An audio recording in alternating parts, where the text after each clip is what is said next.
प्रभु राम देव भगवान अल्लाह खुदा ईश आदि नाम एक ही शक्ति के हैं। वो कैसा है, कहां है, कैसे मिलता है, किसने देखा है? ये प्रश्नवाचक चिन्ह पूर्ण रूप से हटाने के लिए अवश्य सुनिए जगत गुरु तत्वदर्शी संत रामपाल जी महाराज के अमृत वचन, सर्व पवित्र धर्मों के पवित्र शास्त्रों के आधार पर। अब आपने कबीर सागर में पढ़ा है, कबीर वाणी के 1270 पृष्ठ पे कहते धर्मदास तो लाख दोहाई, ये मूल ज्ञान की तबार न जाई। एक जगह लिखा है सार नाम, ये सार शब्द, ये 3 मंत्र का मिलकर ये कंप्लीट नाम बनता है। ये सार नाम तो गुप्त है, अभी तक नानक साहिब जी ने कहीं किसी को सुनाया भी नहीं है। इसमें स्पष्ट उनको बच्चों को जो दोनों उनके साथ थे, मर्दाना और बाला को, इसलिए सुनाया कि ये प्रसन्न उत्तर करेंगे, ये इसका जाप करेंगे तो इनको इतना भयभीत कर दूं कि कहीं इसका जिक्र भी ना कर दें जब तक ये बिचली पीढ़ी आवे, कहीं काल के दूत ये मंत्र जाप देना ना शुरू कर दें और हम भिन्नता ना बता सकें। तो कबीर परमेश्वर जी ने अपनी प्यारी आत्मा, अपने सच्चे भक्त, दृढ़ भक्त धर्मदास जी से कहा था कि धर्मदास मैंने तेरे को 3 नाम दे दिए और ये सार नाम की तरह जिक्र मत करना तू। ऐसे गुरु नानक जी को कबीर परमेश्वर मिले थे, बेई नदी से उनको सचखंड लेकर गए थे और सतलोक में जब वो परमात्मा साक्षात उन्होंने देखा और परमेश्वर ने कहा कि मैं बनारस में जुलाहे का काम कर रहा हूं और वहां तुझे सतनाम दूंगा जब तेरा मोक्ष होगा। तो वहां से जब वापस आए नानक साहिब जी तो उसी दिन अपना नौकरी त्याग करके और पहली उदासी बनारस की तरफ कर चल पड़े। तो वहां जाकर के नानक साहिब जी को 3 नाम प्राप्त हुए। तब उन्होंने कहा था वाहे गुरु सतनाम श्री वाहे गुरु, सतनाम श्री वाहे गुरु, कि वो सतनाम मिले और ये वाह गुरु यानी हे सच्चे गुरु, यानी अपने शुक्रिया कर रहे हैं, वाह कर रहे हैं उस सच्चे गुरु की, यानी कबीर परमेश्वर की, नानक साहिब जी, और कहें सतनाम से मोक्ष होगा। तो अब क्या बताते हैं कि कबीर परमेश्वर जी ने नानक साहिब जी से कहा था कि अभी ये मंत्र किसी के सामने डिस्क्लोज मत करना, सार्वजनिक नहीं करना, नहीं तो काम बिगड़ जाएगा। ये नकली दूत इस नाम को सब जगह सार्वजनिक कर देंगे और हम जो पिछली पीढ़ी में शिक्षित समाज होगा, सदग्रंथों को आंखों देख सकेगा, उस समय में हम भिन्नता नहीं बता पाएंगे और काल का दाव लगा रह जाएगा। तो जिसको भी परमेश्वर कबीर जी ने ये अधिकारियों को नाम दिया, जैसे आदरणीय नानक देव जी को, आदरणीय गरीबदास साहिब जी को, आदरणीय दादू साहिब जी को, आदरणीय मुल्कदास साहिब जी को, आदरणीय धर्मदास साहिब जी को, इन सब को नाम तो 3 दिए, लेकिन इनको कसम दिला दी थी कि ये नाम किसी को डिस्क्लोज नहीं करोगे। धर्मदास तो लाख दोहाई, ये सार शब्द की तबार ना जाई, सार शब्द बार जो पढ़ी और बिचली पीढ़ी हंस नहीं तरी। अब ये बिचली पीढ़ी आ गई, अब इन नकली गुरुओं पंथों की ज्ञान की खाल उतर गई। इनको अब दिखा देंगे सबके सामने ये किसी गुरु जी थे। तो आप जी खुद देख लोगे आंखों तो समझ रहे हो, देख रहे हो, समझ रहे हो। अगर ये ज्ञान 100 वर्ष पहले शुरू हो जाता, कोई नहीं सुनता हमारी, क्योंकि शिक्षित नहीं थे। तो परमात्मा ने अब ये 1947 में पवित्र भारतवर्ष आज़ाद हुआ, उसके बाद शिक्षा की बाढ़ आ गई। 1951 में दास का जन्म हुआ, दास को भेज दिया अपने कुत्ते को भेजा आप धनियों को जगाने के लिए, और अब भी जो सूता रह जाएगा उसका धन लुट जाएगा। अब जागरण का समय आ गया। तो इस प्रकार हम परमात्मा पाएंगे। ये 2 मंत्र का शब्द क्लियर कर रखा। सतनाम ये है जो गुरु नानक साहिब जी ने सुना, जाप करके सुनाया और मर्दाना ने नकल करी, तो नानक जी ने झटका दे दिया कि खबरदार जब तूने ये जाप किया। अभी एक रोहतक के अंदर ये दास एक अपने भगत की दुकान पर बैठा था, जिल्द बनवानी थी कुछ पुस्तकों की, वो जिल्द का काम करता था। उसी समय एक बुजुर्ग सा आ गया व्यक्ति, वहां बैठ गया उसके पास आकर स्टूल पर। वो कहने लगा कि ये गुरुद्वारे में काम कर सेवा करता है, गुरु ग्रंथ साहब का बड़ा गूढ़ रहस्यों को जानने वाला है। उसका नाम था खरेती लाल अरोड़ा। मैंने उससे कहा कि भगत जी आप क्या नाम जाप करते हो, क्या नाम दिया आपके गुरु जी ने? कहते वाहे गुरु वाहे गुरु वाहे गुरु वाहे गुरु। मुंडका करड़ा हो गया। मैं कहने लगा ये जो गुरुजियों ने, जो गुरु ग्रंथ साहिब में और गुरुजी जो जाप करते थे नानक साहब जी, वो तो कोई और मंत्र है, ये नहीं है, इससे मोक्ष नहीं होगा। तो कहता तो आप क्या बताओगे मुझे? मैंने 40 वर्ष तक गुरुद्वारे की सेवा की है और गुरु ग्रंथ साहब का मैं पाठी भी रहा हूं, और वो नाम तो हमारे गुरुओं ने जपना है, हमने नहीं जपना, हमने तो वाहे गुरु जपना है। मैंने कहा भले आदमी, गुरु जी का पेट में दर्द है और उसने कोई जड़ी खाई, वो राहत होगी? और आपके भी पेट में दर्द हुआ और आप कह रहे हो नहीं ये जड़ी तो गुरु जी खाते थे, हम तो और कुछ खाएंगे, हम तो शक्कर खाएंगे, चीनी से थोड़ा इलाज होगा तो गोलियां खानी पड़ेगी। जो गुरु जी ने टेबलेट ली तो पुण्यात्मा वही मंत्र जो संत सतगुरु ने जाप किया वही हम करेंगे, क्योंकि जो गुरु वही होता है, जो स्वयं क्रिया करता है वही अपने भक्तों को बतावा, और उसी तरह हम करें तो हम पार हों, उसी तरह तभी हम पार होंगे।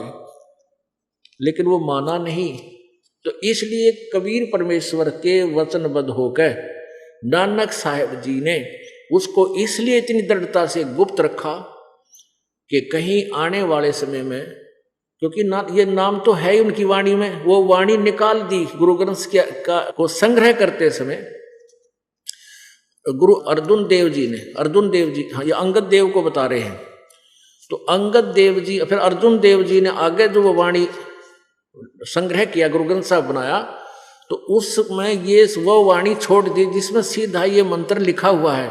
फिर वो छोड़ी हुई वाणियों को बाद में श्रद्धालुओं ने अलग से छपवाया, उसको प्राण संगली बोलते हैं, और वो छोटी सी पुस्तक है, वो दास के पास उपलब्ध है, और वो पटियाला हाउस में सुरक्षित है, ओरिजिनल हाथ से लिखी हुई।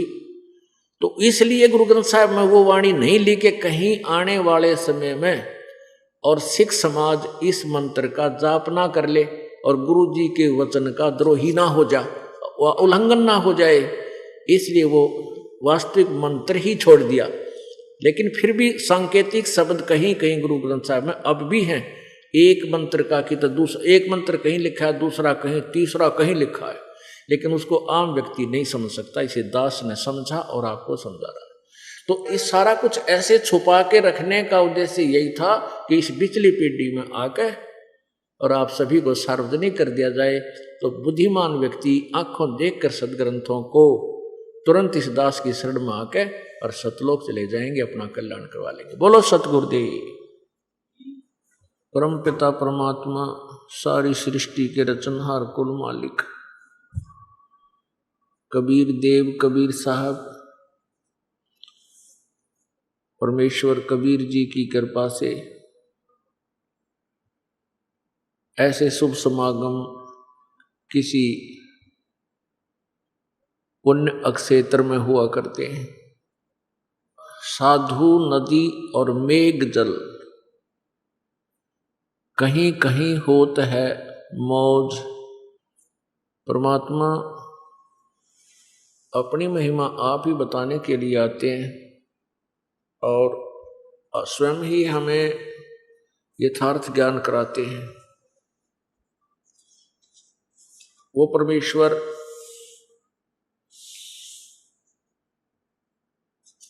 प्रत्येक युग में आते हैं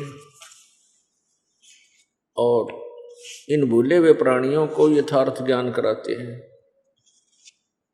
परमेश्वर कबीर जी की असीम कृपा से ऐसे शुभ समागम हुआ करते हैं और वो अक्षेत्र हरा भरा हो जाता है जहाँ पर पूर्ण संत रहते हैं। उसकी उपमा, उसकी तुलना किस प्रकार की है प्रभु ने? धन जननी धन भूमि धन धन नगरी धन देश, धन करणी धन कुल धन्य, जहाँ साधु परवेश। संत सुरसरी चलत है, मारू देश बहांत, बागड़ मंज बिलास होही, नदी सुरसरी संत। साई सरीखे देख ले, परतावे जय कोई, सप्त कोस जल चढ़ गया, जहाँ साधु मुख धोवे। साध असाध अपार जन, परमानंद स्यों प्रीत, जो कैबत के तो संत हैं, अवगत अलख अतीत। महिमा की जय संत की, तन मन धन सब दे,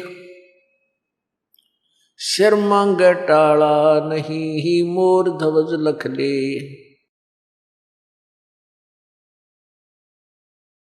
साध संगत हरि भक्ति बिन, कोई न उतरे पार, निर्मल आज अनाद है, गंदा सब संसार।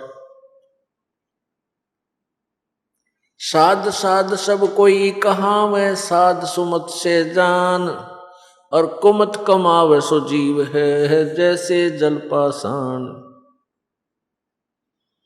गिरवर जोड़ बडेरे हैं ये माया के धनवंत, रावण की जो लुटेंगे जा पहुंचे नहीं संत।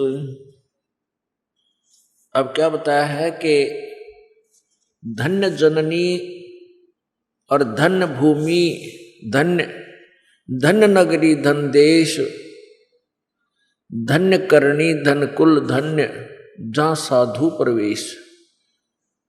क्या बताते हैं आदरणीय गरीबदास साहिब जी, परमेश्वर कबीर जी द्वारा तत्व ज्ञान से परिचित होने के उपरांत बता रहे हैं कि धन जननी धन भूमि धन्य, और धन नगरी धन देश, और धन करणी धन कुल धन्य, जहाँ संत प्रवेश। कि जिस क्षेत्र में संत रहते हैं, संत प्रवेश करता है, वो धन्य है वो क्षेत्र। धन्य है उन पुण्य प्राणियों के कुल को। कुल माने परमात्मा का कुल वही है जो भक्ति करते हैं। राम ने कुल कुल भेंट ले, सब कुल रहा समाये। यानी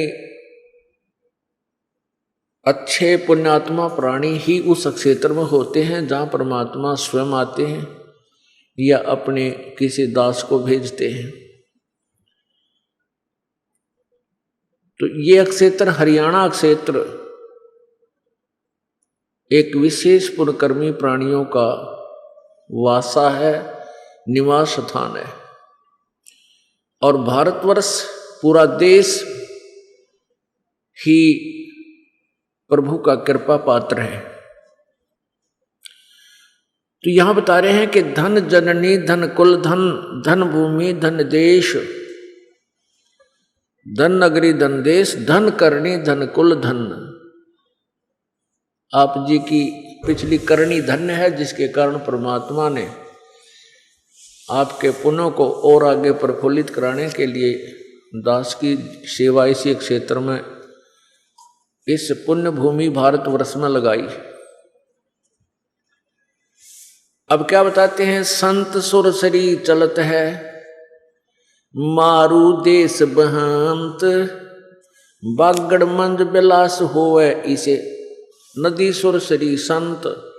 के जैसे जिस बागड़ उस क्षेत्र को कहते हैं जहाँ नहर ना हो, वह कोई सिंचाई का साधन ना हो, तो वो क्षेत्र पूर्ण रूप से कभी वर्षा हो जाए तो दाने इकट्ठे कर लेते हैं, अन्यथा वो बहुत ही दारिद्र होते हैं। वो बागड़ क्षेत्र कहलाता है।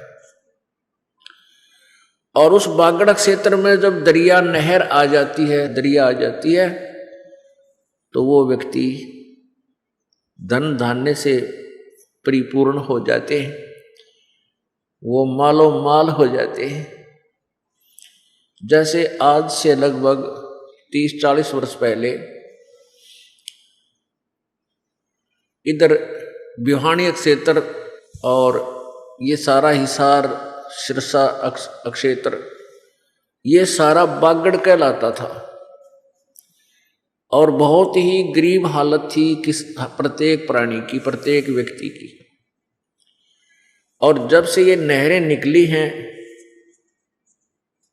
तो सबके बढ़िया पक्के तो मकान हो गए हैं, अच्छे वस्त्र हो गए, यानी खूब अच्छा गुजारा हो गया, यानी सब धनी हो गए। और जिस अभाव से, धन के अभाव से, अन्न के अभाव से, जल के अभाव से दुखी थे, वो दुख दूर हो गया।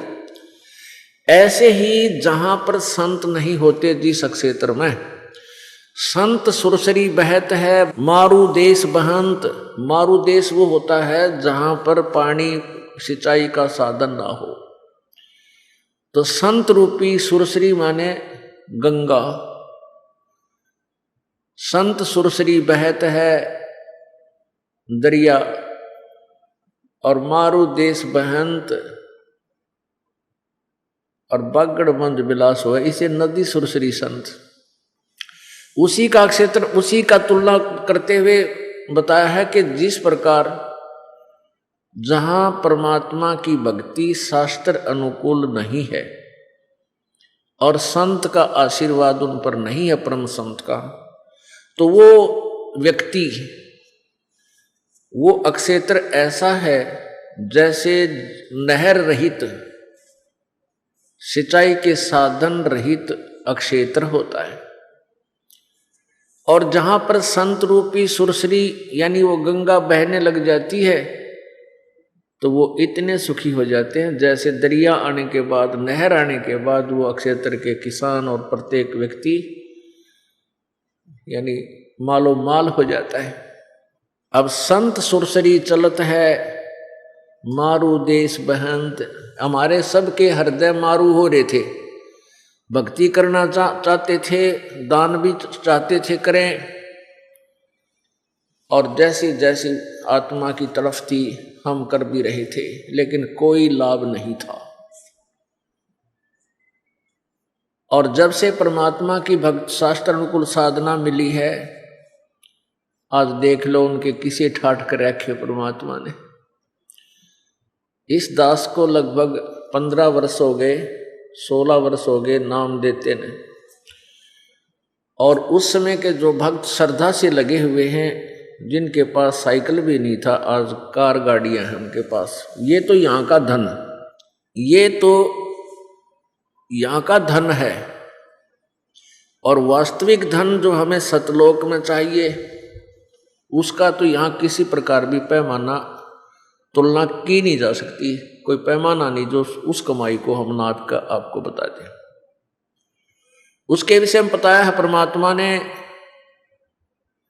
कि सतनाम पालड़े रंग होरी हो, और 14 लोक चढ़ावे राम रंग होरी हो, 3 लोक पास्यंग धर रंग होरी हो, तो ना तुला तुलाया राम रंग होरी हो। एक श्वास का सेवन सतनाम का जो श्वास, उस श्वास से आप जाप करते हो, 2 अक्षर का जो मंत्र है, उसके एक श्वास, उस श्वास की कितनी कीमत है, कितनी वैल्यू है, उसकी तुलना बताते हैं कि एक तराजू के इस ताखड़ी के बैलेंस के एक पलड़े में तो एक श्वास के सिमरन की वैल्यू रख दे, और दूसरे पलड़े में 3 लोक पास्यंग रख दे। पास्यंग, पास्यंग क्यों होया करती, जैसे पहले पुराने समय में तराजू होती थी ना, ताखड़ी, इस तखड़ी का एक डंडा सा बांध कर नीचे 2 पलड़े और 4 रस्सियों से एक पलड़ा डंडी का बांध कर उसके सेंटर में एक और पकड़ने का बांध दिया करते, धागा सा मोटा उसका पकड़ कर फिर उसको तोलते थे। तो उसको ऐसे पहले कोई कणक तोलने से पहले, कोई वस्तु तोलन से पहले उसको यूं देखा करते इसमें कोई डिफेक्ट तो नहीं है, इसमें कोई गड़बड़ तो नहीं है। ये यदि उसका एक पलड़ा नीचे आ जाता, एक ऊपर होता, तो उसको सेट करने के लिए जो सामान तोलना होता, जैसे चने तोलने हैं या बाजरा तोलना है या धान तोलने हैं या गेहूं तोला कर सौदा कर, गेहूं का सौदा कर रहा है कोई सेठ, तो उसी कणक में से जैसे गेहूं उठाए और एक तरफ रख दिए और फिर वो बैलेंस थोड़े से जितनी भी आवश्यकता हुई तो वो बैलेंस ठीक हो गया, उस तखड़ी का बैलेंस का जो है वो एरर निकल गया, डिफेक्ट निकल गया। उसके बाद उसमें बट्टा रख देते थे, जिस साइड में वो पासिंग रखा करते हैं, तो वो पासिंग कहलाते थे। वो थोड़ी सी कणक तराजू को के डिफेक्ट को ठीक करने के लिए जो रखी गई वो पासिंग होती थी। उसका सौदे से कोई लिंक नहीं, उसकी तो कोई गिनती ही नहीं होती थी। फिर उस तराजू से सैकड़ों मन गेहूं का सौदा करते थे बैलेंस करके। वो पासिंग इतनी ही अलग से रहती थी। अब क्या बताते हैं, सतनाम पालड़े रंग होरी हो और 14 लोक चढ़ावे राम रंग होरी हो। एक तरफ तो श्वास के एक सिमरन की एक कीमत रख दे एक तराजू के एक पलड़े में, और दूसरे में यहाँ के 14 लोक। ओहो, ये 14 लोक शिव जी का लोक, विष्णु का लोक और ब्रह्मा जी का लोक, दुर्गा का लोक और ऊपर ब्रह्म लोक और धर्मराय का लोक, और फिर इनके आगे ये ऐसे 14 लोक हैं। और ये 3 लोक अलग हैं, स्वर्गलोक, पृथ्वीलोक और पाताल लोक। ये और ऊपर है वो गोलोक, और ऐसे 14 लोक हैं, भूलोक, स्वलोक, इस तरह के। तो कहते हैं एक श्वास, उस श्वास के पलड़े में कितनी कीमत है, कितनी वैल्यू है। एक पलड़े में उसकी कीमत रख दी, दूसरे में 14 भवन चढ़ावे राम रंगोरी हो। और 3 लोक या पूरी पृथ्वी, प्लस में स्वर्ग और प्लस में पाताल लोक। इन ये तो पासिंग समझो इस एक श्वास के सिमरण। पर ये श्वास का नाम जो है ना, परम संत से लेकर इसका जाप हो, ऐसे नकलियों से नाम लेकर के डुप्लीकेट गुरुओं जो अपने आप मनमुखी गुरु बन गए हैं, उनसे ये उपदेश लेकर भी काम नहीं करेगा, व्यर्थ होगा। जैसे कोई डुप्लीकेट पासपोर्ट बनाता है तो वो फिर एन टाइम पर डोब्या करे। जब वो पहुंचेगा वहां जहां उसने जाना है तो वो डुप्लीकेट उसको सजा और करवा देगा, और करने बनाने वाले की भी सजा होगी और बनवाने वाले की भी सजा होगी। तो क्या बताते हैं कि 3 लोक पासिंग धरे रंग होरी हो, और तो ना तुले तुलाया राम रंग होरी हो। कहते तो भी ये 14 भवन चढ़ाए पाछे और तोलना चाहे तो भी ये 14 भवन का पलड़ा ऊपर न उठ जाएगा, और एक श्वास की कीमत फिर भी उससे अधिक भारी पड़ेगी। अब ये धन तो आपको मापूं कैसे, क्योंकि रोजाना आप कितने श्वास के सिमरन पर श्रद्धा से भक्ति करे बिन भाव रे सो कोणे काजा। बिना भाव के, बगैर श्रद्धा के, विनम्रता के, यानी सच्ची लगन से कसक के साथ जो सिमरन होता है उसकी वैल्यू अधिक होती है। और पूरे संत से लेकर, क्योंकि इस पृथ्वी पर 21 ब्रह्मांड में इस दास के अतिरिक्त वर्तमान में कोई भी इन तीनों मंत्रों का दान करने का अधिकारी नहीं है, देने का अधिकारी नहीं है। ये सत्कर मान लेना। बुद्धिमान समाज है और कुछ दिन में निर्णय हो जाएगा, और 1-2 वर्ष गणे दिन नहीं लगेंगे, क्योंकि सबको भगवान की चाह है। सब तड़फ रहे हैं मालिक के लिए, और सभी को पता है कि हम परमात्मा की भक्ति इसलिए करते थे कि हमें सुख हो, आने वाली आपदाएं हमारी बच्चे हमारे ऊपर ये 3 ताप का दुख भी ना आवे। जैसे प्रेत, किसी कोई भी घर खाली नहीं जिसमें प्रेत ना प्रवेश हो,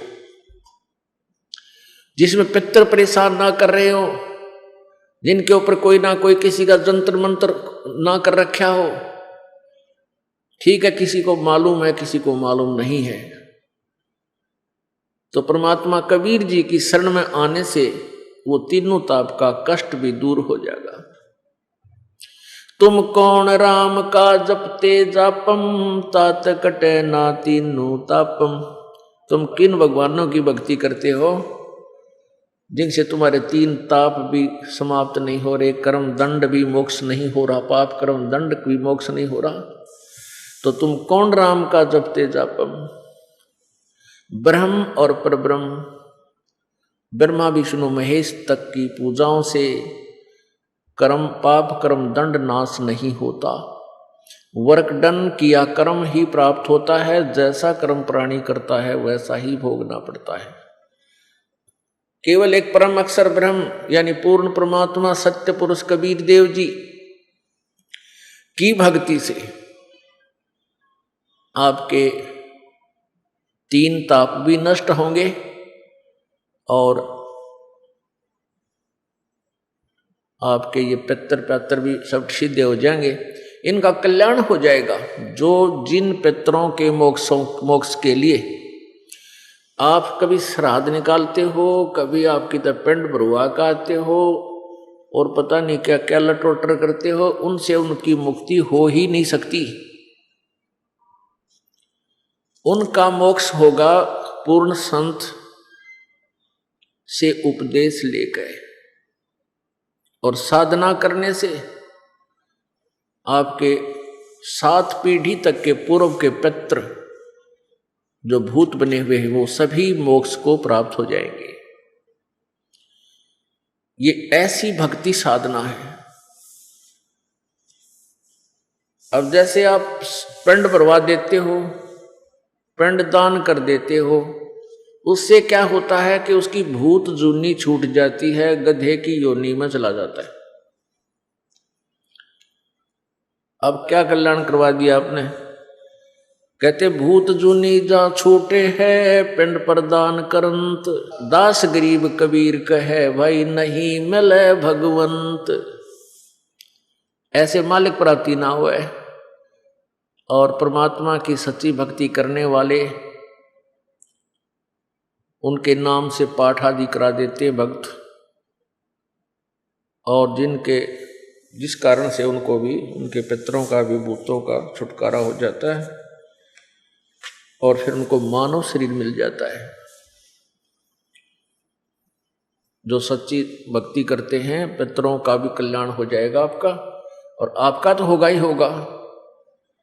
तो इस प्रकार परम संत की शरण में आने से ऐसे लाभ होते हैं। संत सुरसरी चलत है, मारू देश बहंत। मारू में यानी कत्ती जापान जल के अभाव से सब जमीन सिंचाई के बिना पड़ी रहती है, और फिर दरिया वहां पहुंच जाती, गंगा जैसी दरिया। सुरसरी माने गंगा दरिया, पानी भी पीने का बढ़िया, और फिर नान धोन का सिंचाई का। तो फिर कहते हैं उस अक्षेत्र में, उस बागड़ के अंदर इतना आनंद हो जाता है। ऐसे ये संत हैं जो इन मारू बने हुए हृदयों में और सत भक्ति रूपी ये दरिया बहा देते हैं। फिर वो कितने सुखी होते हैं, उनमें कितनी उमंग होती है, तो वही महसूस कर सकते हैं जो संत के संपर्क में आते हैं। आपका बहुत सौभाग्य है पुण्यात्माओं कि आपको इस बिचली पीढ़ी में मानव शरीर प्राप्त है। आज सुबह के सत्संग में आप जी ने सुना था कि इस पूरे विश्व में सत्संग नहीं है, किसी के पास भी सत्संग नहीं है, और सभी सत्संग का बोर्ड लगाए हुए। अब सत्संग का अर्थ होता है शास्त्र अनुकूल ज्ञान, शास्त्र अनुकूल भक्ति साधना, सदग्रंथ कौन से हैं, शास्त्र सत्शास्त्र कौन से हैं? पवित्र सच्चिदानंद घन ब्रह्म यानी परम अक्षर ब्रह्म कबीर देव की, कबीर जी की वाणी, कबीर वाणी अर्थात पांचवा वेद। और पवित्र चारों वेद ऋग्वेद, सामवेद, अथर्ववेद, यजुर्वेद, ये 5 वेद और पवित्र श्रीमद् भगवत गीता जी, पवित्र 18 पुराण, पवित्र गुरु ग्रंथ साहिब, पवित्र बाइबल, पवित्र कुरान शरीफ, जो इनसे बाहर का ज्ञान देते हैं वो सत्संग नहीं, लोकवेद, लोकवेद है। परमात्मा कहते हैं कि जब संत मिलते हैं तब हमारा जीवन परिवर्तन हो जाता है, हमारी दिशा बदल जाती है, हमारी दशा बदल जाती है। अब क्या बताते हैं? लोकवेद वो होता है जो यथार्थ ज्ञान ना हो और अपने अपने क्षेत्र में प्रचलित बहुत जोर शोर से हो। तो हम जैसे ये दास पहले हनुमान जी का पुजारी था, पवित्र हिंदू धर्म में जन्म होने के कारण श्री कृष्ण जी, श्री विष्णु जी, श्री शंकर भगवान जी, शिव जी, बाबा श्याम जी, हनुमान जी, इन सभी की साजली पूजा किया करता था। हनुमान जी का व्रत रखना, ये इस तरह की हमारी पूजाएं थी जो आम हिंदू समाज में प्रचलित है।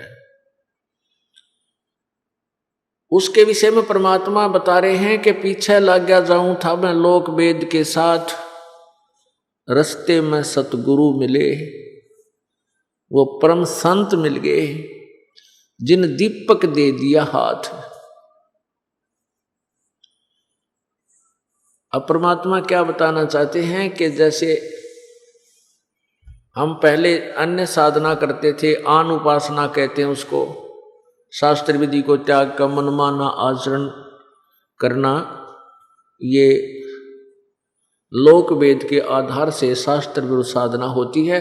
गीता जी अध्याय नंबर 16 के श्लोक नंबर 23 में बताया है कि शास्त्र विधि को त्याग कर जो मनमाना आचरण करते हैं, मनमानी पूजाएं करते हैं, उनको न तो कोई सुख होता है, न उनकी कोई गति होती है, न ही उनकी कोई सिद्धि होती प्राप्त होती है, अर्थात यूजलेस। गीता जी अध्याय नंबर 16 के श्लोक नंबर 24 में कहा कि इससे अर्जुन तेरे लिए कर्तव्य और अकर्तव्य की व्यवस्था में, यानी कौन से आध्यात्मिक कर्म करने चाहिए और कौन से ना करने चाहिए, उनके लिए शास्त्र ही प्रमाण है। और किसी की बातों में बताना, जो शास्त्र बताते, सदग्रंथ बताते हैं, वही साधना करना। तो पुण्यात्मा, जो शास्त्र विधि को त्याग कर जो अन्य ज्ञान हमें देते रहे वो लोक वेद था। तो संत आते हैं तब ये शास्त्र अनुकूल साधना ही प्रचलित करते हैं, उसी का जोर शोर से प्रसार करते हैं।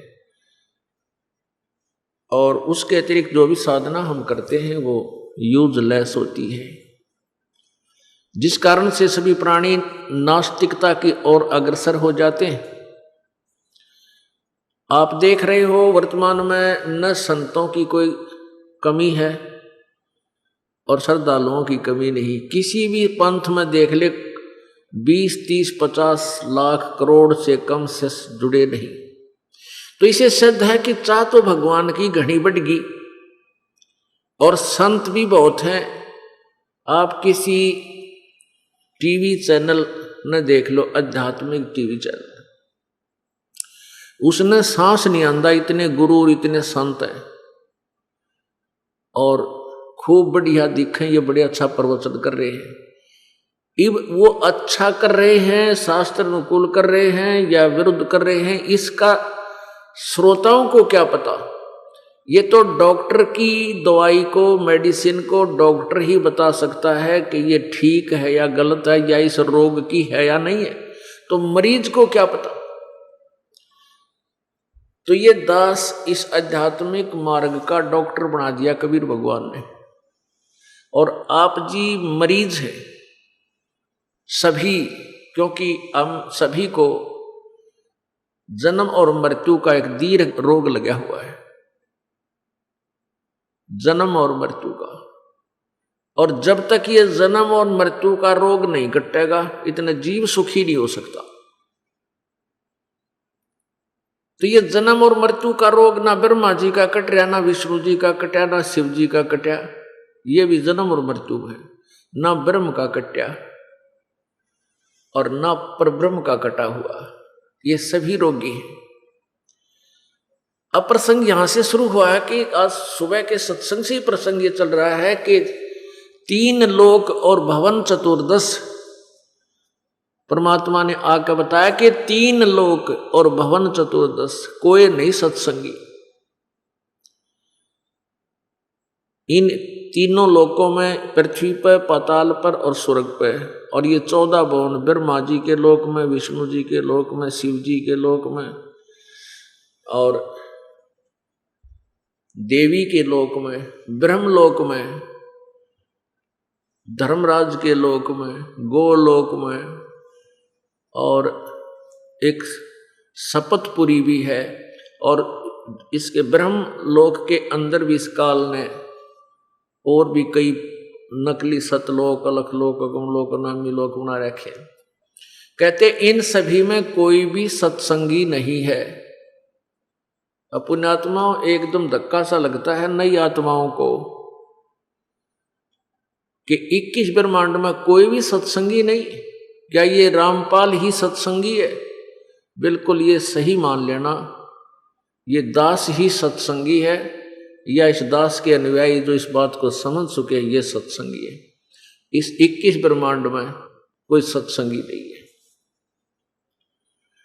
अब इसका प्रमाण देते हैं थोड़ा सा, समझदार को संकेत ही बहुत होता है। अब किस किस को यथार्थ ज्ञान है? सत्संगी माने यथार्थ ज्ञान, शास्त्र अनुकूल जो साधना जानता है, वो ज्ञान जानता है, वो सत्संगी है, सत्य का साथी है। और बाकी तो कुसंग के साथी हैं। देखिएगा, श्रीमद् देवी भागवत सचित्र मोटा टाइप, केवल हिंदी, गीता प्रेस गोरखपुर से प्रकाशित है।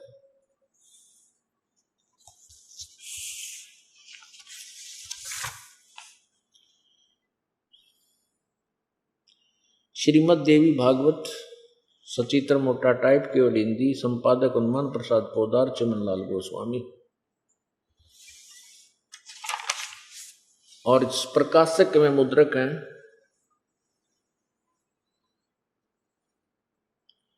गीता प्रेस गोरखपुर, गोविंद भवन कार्यालय, कोलकाता का संस्थान। ये इनके फोन और फैक्स नंबर है।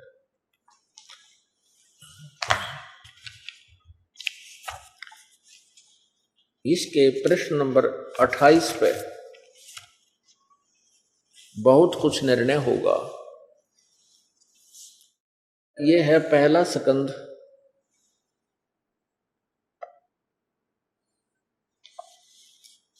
संक्षिप्त देवी भागवत, प्रश्न नंबर 28 पे।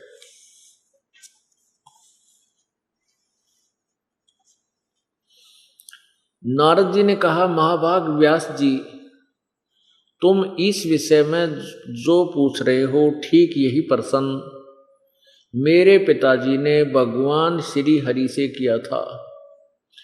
देवा अधिदेव भगवान जगत के स्वामी हैं। अब देखो, नारद व्यास को समझा रहा है। व्यास जी जो राइटर ऑफ द पुराण है, इन पुराणों का जो लेखक है, उसको ज्ञान दे रहा है नारद जी, जो ब्रह्मा जी के पुत्र हैं, बड़े महान ऋषि कहलाते हैं। वो क्या कह रहे हैं कि यही प्रश्न मेरे पिताजी ने भगवान श्री हरि से किया था। देवाधिदेव भगवान जगत के स्वामी हैं, लक्ष्मी उनकी सेवा में उपस्थित रहती हैं, दिव्य कौष्टमणि उनकी शोभा बढ़ाती है। वे शंख चक्र गदा लिए रहते हैं, पीताम्बर धारण करते हैं, 4 भुजाएं हैं।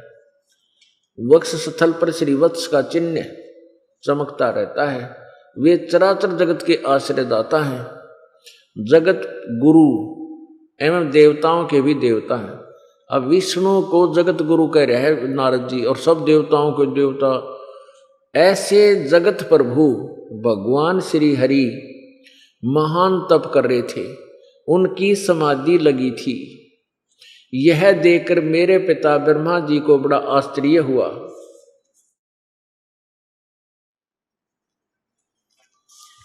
अतः उन्होंने उनसे जानने की इच्छा प्रकट की।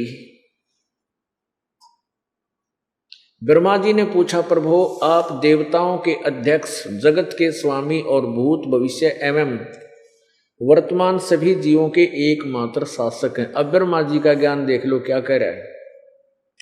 भगवान फिर आप क्यों तपस्या कर रहे हैं? विष्णु जी को सर्वेश्वर बता रहा है, सब देवताओं के अध्यक्ष हो तुम, और किस देवता की आराधना में ध्यान मगन है। मुझे असीम आश्चर्य तो यह हो रहा है कि आप देवेश्वर यानी सब भगवानों के भगवान एवं सारे संसार के शासक होते हुए भी समाधि लगाए बैठे हैं। ब्रह्मा जी के विनीत वचन सुनकर भगवान श्री हरि यानी विष्णु जी ने ये वचन कहे। उनसे कहने लगे, ब्रह्मन सावधान होकर सुनो, मैं अपने मन का विचार व्यक्त करता हूँ।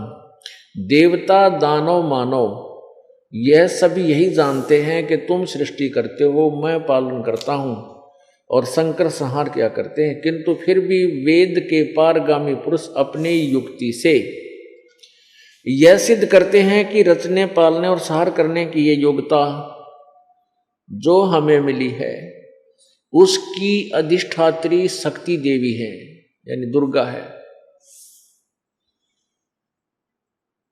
उस शक्ति के अभाव से ब्रह्मा जी हम सभी उसी शक्ति के सारे अपने कार्यों से सफल होते हैं।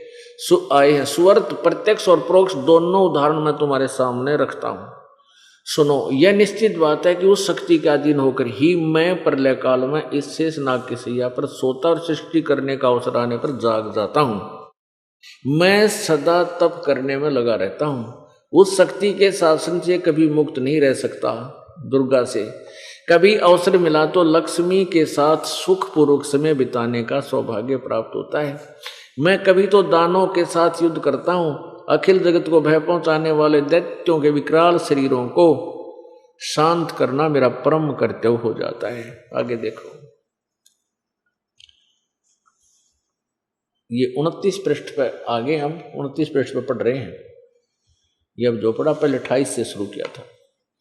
अब विष्णु जी कह रहे हैं कि मुझे सब प्रकार से दुर्गा शक्ति यानी दुर्गा के अधीन होकर रहना पड़ता है। उन्हीं भगवती शक्ति का यानी दुर्गा का मैं निरंतर ध्यान किया करता हूं। ब्रह्मा जी मेरी जानकारी में इस भगवती शक्ति से बढ़कर दूसरे कोई देवता नहीं यानी इससे ऊपर कोई भगवान नहीं। अब पुण्यात्माओं, इसे कितना कंसेप्ट क्लियर हो गया? कितना तो ज्ञान नारद जी को है, कितना व्यास जी को, और कितना ब्रह्मा जी को, और कितना विष्णु जी को। अब ये विष्णु जी कह रहे कि मैं दुर्गा से ऊपर कोई भगवान नहीं मानता, कोई शक्ति नहीं मानता, कोई देव नहीं मानता, प्रभु नहीं मानता, और कहता मैं तो इसी की पूजा करता हूं, इसी के ध्यान में रहता हूं। और दुर्गा क्या बताती है 562 पृष्ठ पर इसी सदग्रंथ के इसी पवित्र पुराण देवी पुराण के पृष्ठ नंबर 562 7वां सकंद पृष्ठ 562 पे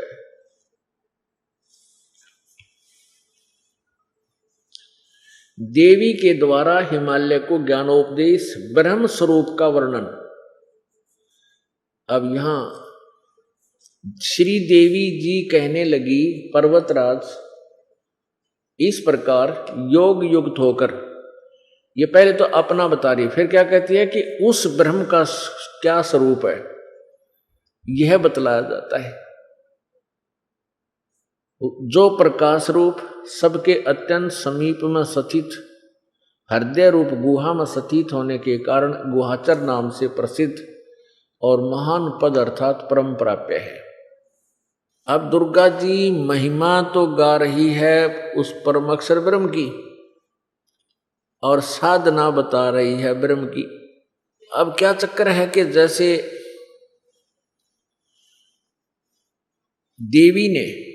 देवी को इस काल ने बहुत ही अच्छी तरह अपने शिकंजे में जकड़ा हुआ है और इसको कसम दिला रखी है कि तू वास्तविक ज्ञान किसी को नहीं बतावेगी, यानी इस परम पुरुष का ज्ञान बतावेगी नहीं। उसकी महिमा गा सकती है लेकिन उसके पाने की वो कहाँ रहता है ये ठिकाना तू नहीं बताएगी।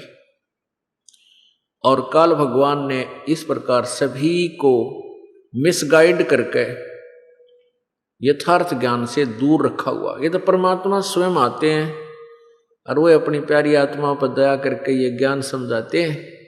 फिर ये जो पुण्य आत्मा होती हैं वो समझ जाती हैं, संभल जाती हैं और सिर पे पांव रख के दौड़ लगाती हैं।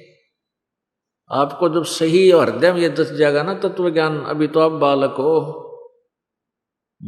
अभी आप इतना ज्ञान सुनने के बाद भी इतना प्रेशर है काल का कि हृदय हटा नहीं, अभी आपका हटेगा।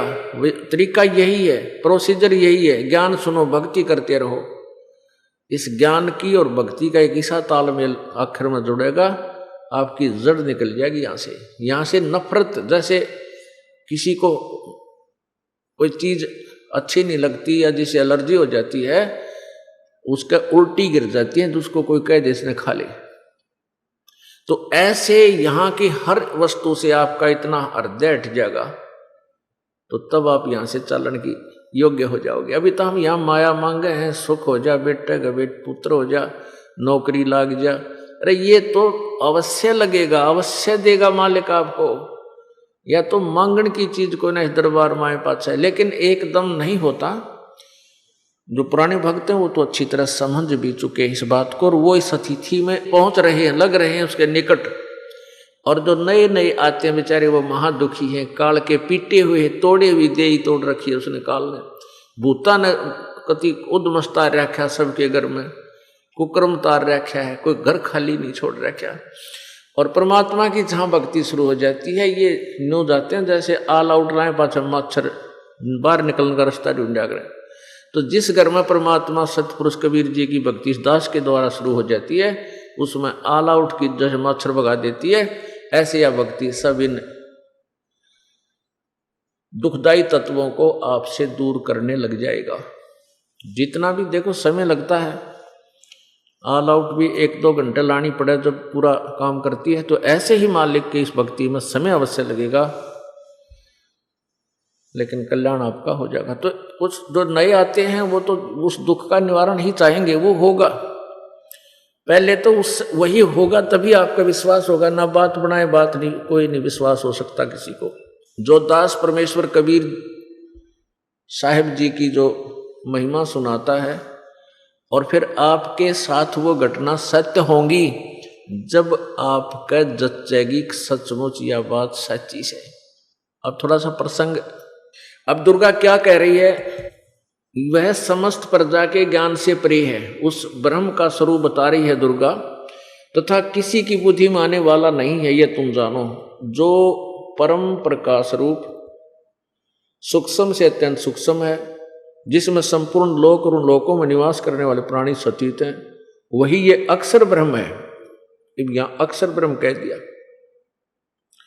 वही सबके प्राण है, वही सबकी वाणी है, वही सबके मन है, वही परम सत्य और अमृत अविनाशी तत्व है। ये उस परम अक्षर ब्रह्म के विषय में जानकारी दे। परम अविनाशी तत्व है, अमृत अविनाशी तत्व है। सौम्य उस वेदने योग लक्ष्य का तुम वेदन करो, मन लगाकर उसमें तन्म में हो जाओ। सौम्य उपनिषद में कथित महान अस्त्र रूप धनुष लेकर उस पर उपासना द्वारा तीक्ष्ण किया हुआ बाण संधान करो और फिर भावानुगत चित्त के द्वारा उस बाण को खींचकर उस अक्षर रूप ब्रह्म को ही लक्ष्य बनाकर वेदन करो, अक्षर रूप ब्रह्म को। और मंत्र किसका बता रही है, ब्रह्म का। परमण ओम धनुष है, जीवात्मा बाण है और ब्रह्म को उसका लक्ष्य कहा जाता है। अब देखो ब्रह्म, अब लक्ष्य आ गया ब्रह्म पर, ओम मंत्र है। उस एकमात्र परमात्मा को ही जाने, दूसरी सब बातों को छोड़ दे। यही अमृत रूप परमात्मा के पास पहुंचाने वाला पुल है। संसार समुद्र से पार होकर अमृत स्वरूप परमात्मा को प्राप्त करने का ये सुलभ साधन है।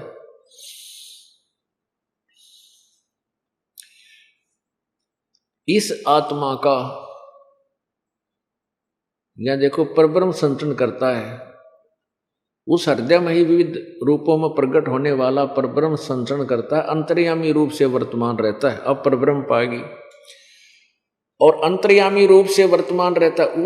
इस आत्मा का ओम के जप के साथ ध्यान करो, इससे अज्ञान में अंधकार से सर्वथा परे और संसार समुद्र से उस पार जो ब्रह्म है उसको पा जाओगे, तुम्हारा कल्याण हो।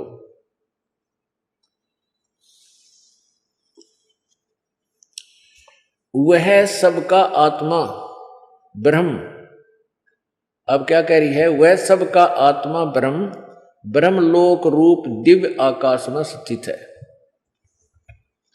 वह सबका आत्मा ब्रह्म और ब्रह्मलोक रूप दिव्य आकाश में स्थित है। अपने आत्माओं तीन लोक और भवन चतुर्दश कोई नहीं सत्संगी।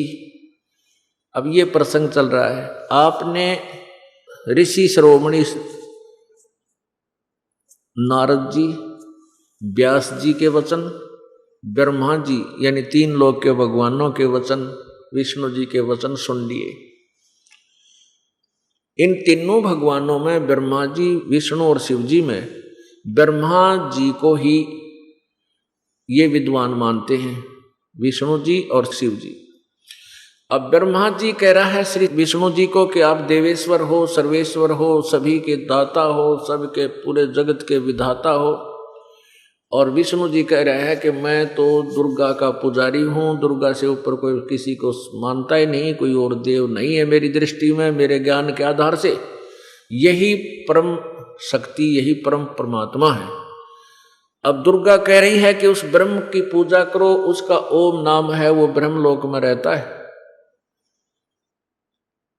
अब ब्रह्म क्या कहता है, गीता जी अध्याय नंबर 8 के श्लोक नंबर 13 में कहता है कि अर्जुन मेरा एक ओम अक्षर है। ओम इति एक अक्षरम एकाक्षरम ब्रह्म व्यवहारन माम अनुसमरण ये प्रयाति तजन देहम स याति परमाम गतिम। मुझ ब्रह्म का केवल एक ओम मंत्र है, ओम अक्षर है। इसका जो अंतिम श्वास तक सिमरण करता हुआ शरीर छोड़कर जाता है तो मेरे वाली परम गति को प्राप्त होता है।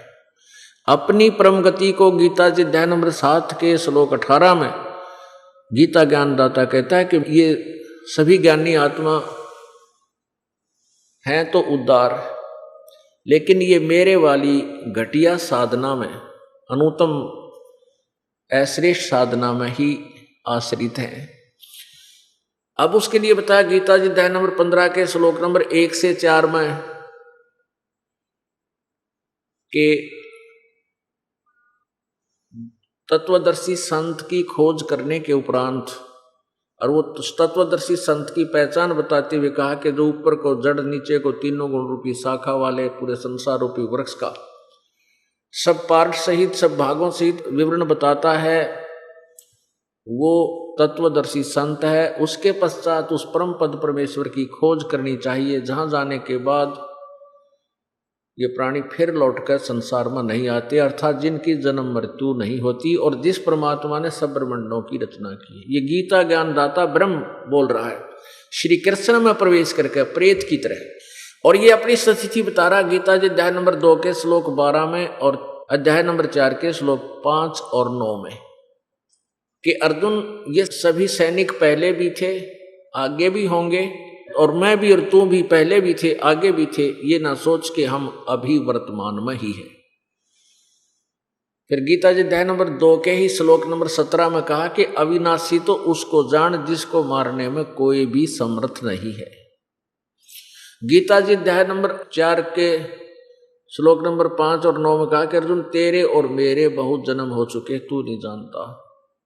मेरे जन्म और कर्म दिव्य है, अलौकिक है। इसलिए गीता जी अध्याय नंबर 18 के श्लोक नंबर 62 में कहा कि अर्जुन तू सर्वभाव से उस परमात्मा की, उस परमेश्वर की शरण में जा जिसकी कृपा से तू परम शांति और सनातन परम धाम को प्राप्त होगा।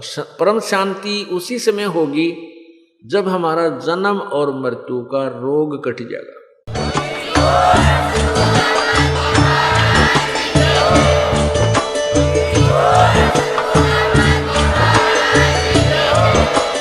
आप सुन रहे थे जगत गुरु तत्वदर्शी संत रामपाल जी महाराज जी के मंगल प्रवचन। अधिक जानकारी के लिए विजिट कीजिए हमारी वेबसाइट www.jagatgururampalji.org। संत रामपाल जी महाराज जी के शुभ आशीर्वाद से पूरे विश्व भर में 500 से भी ज्यादा नाम दीक्षा केंद्र हैं, जिन पर संत रामपाल जी महाराज जी द्वारा ऑनलाइन निशुल्क नाम दीक्षा दी जा रही है। अपने नजदीकी नाम दीक्षा केंद्र का पता करने के लिए संपर्क करें 8222880541।